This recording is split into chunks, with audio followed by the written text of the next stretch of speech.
Dynamos Football Club and Simba Bhora fought out a 1-1 draw to share the spoils in a game of two halves. The first dominated by Simba Bhora before Dynamos came alive in the second half to snatch a point after falling behind to a first half goal that Timon Machope will justify a bleak claim. Dimbare had created the match's first real threat, Alexander Mandinyenya, striking from the edge of the box, but Simba Bhora keeper Talbot Chumba was equal to the task. 8 minutes later, Dimbare were back again, this time off a counter-attack, Eli Ilunga switching play, and once Webster Tafa committed himself without intercepting, Issa Sadiki broke loose only to disappoint with a feeble cross cut out by the Simba Bhora defense.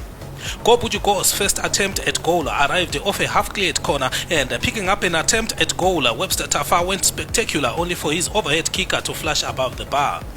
As Simba Bhora shifted to travelling gear, Captain Walter Msona attempted to catch Dimbare keeper Martin Mapisa off guard, but Msona's shot couldn't find the target. It may have been a half chance, but had Elvis Moyo side-footed his shot on target, it may have yielded a desired effect for Dynamos. Just after the half-hour mark, Mtokozi Simsebe also sent his snapshot flying above Mapisa's horizontal bar as Simba Bhora stamped authority in the game. Dynamos never gave up the fight, and they could have stunned their opponents off an Elvis Moyo cross that Shadrack Nyawa missed contact with by inches. Timon Machope then broke the deadlock on the 33rd minute after rising higher to nod via the far post, Dynamos keeper Martin Mapisa scooping at the ball after it had crossed the line. Webster Tafa followed up to make certain, though from this view Machope's header had fully crossed the line.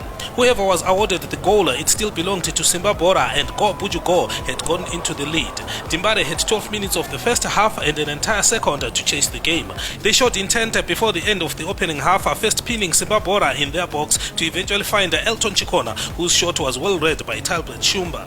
The Simba Bhora contingent again heaved another huge sigh of relief at the end of the half as Issa Sadiki found Eli Ilunga on the blind side. He shook his head in disbelief after being denied again by Chumba. 1-0 then to Simba Bhora. In a half where they enjoyed an upper hand, though Dynamos also fought back towards the end to create anxious moments as they sought the equalizer.